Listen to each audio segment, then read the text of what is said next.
Gérard Collomb communique aujourd'hui sur ces 6 mois passés à l'intérieur, les faits, les chiffres et même les actions à venir. Didier Martinez, bonsoir. Bonsoir. Vous êtes le secrétaire régional unité SGP FO Police en Occitanie. Alors, votre bilan à vous, au bout des 6 mois, avant de rentrer dans un certain détail, le ministre de l'Intérieur est-il à la hauteur ?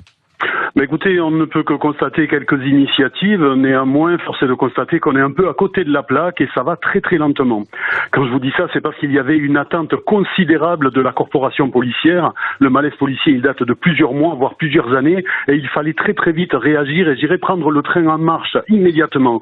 Et malheureusement, on est toujours dans le constat, dans l'analyse, dans les études, et ça ne progresse que très très lentement. Mais quand même, s'il y avait un fait marquant dans les 6 premiers mois, une réussite pour Gérard Collomb, quelle est-elle ? On va dire que ça serait l'initiative des recrutements, la continuité de recrutement, puisque l'effectif est le nerf de la guerre en matière policière. L'occupation de terrain, les enquêtes, le judiciaire, tout ça. Effectivement, on est dans une abondance pour rattraper le déficit, la pénurie de policiers. Mais à côté de ça, l'attente des policiers, elle était qu'ils aient un peu de considération, un peu de soutien et surtout qu'on s'intéresse à leurs conditions de travail.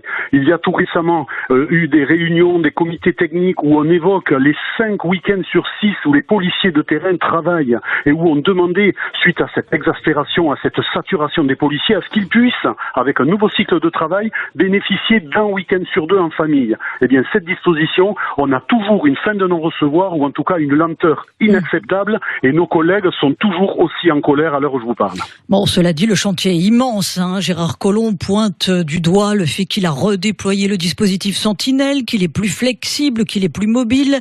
Il pointe aussi la circulaire adressée au préfet pour croiser les fichiers signalant la radicalisation et les fichiers de détention de port d'armes. Alors, la grande faiblesse, selon vous, qu'est-ce qui manque là ? Où est-ce qu'il faudrait être très offensif ? Journal de 18h, on a écouté le témoignage édifiant de Thibaut de Montbrial, avocat et spécialiste de sécurité intérieure, qui disait « On ne peut plus rentrer dans certains quartiers qui ne sont plus des territoires de France et où finalement la loi islamique a pris le relais ». Ça, c'est très grave. Est-ce que vous faites remonter des revendications de ce côté-là ? Bien entendu, mais vous avez parlé de flexibilité, de disponibilité, c'est là aussi tout le sens de la démarche et de ce qui est attendu. La pression, la culture du résultat dans la police, elle est toujours prégnante, elle est toujours insupportable. La facilité ou la difficulté d'aller dans des quartiers, d'intervenir, d'être nous-mêmes en sécurité, c'est là aussi une des grandes attentes de nos collègues. On n'a pas de réponse pénale adaptée, on a toujours une lourdeur administrative, une lourdeur judiciaire et des choses qui pourraient être très rapidement réglées qui ne le sont pas. Je veux parler par exemple de l'anonymisation des procédures. Les policiers souhaitaient ne plus figurer sur ces procès-verbaux. Eh bien, on est toujours en attente. Donc, on voit qu'il y a beaucoup des revendications, des doléances des personnels en tenue et en investigation qui ne sont pas entendues. Et vous l'avez dit, la problématique d'occupation de voies publiques, d'efficacité de la police, elle est parfaitement remise en cause et ça aussi, c'est un gros souci pour les forces de l'ordre qui interviennent. Merci beaucoup Didier Martinez, secrétaire régional unité SGPF aux polices en Occitanie. La météo.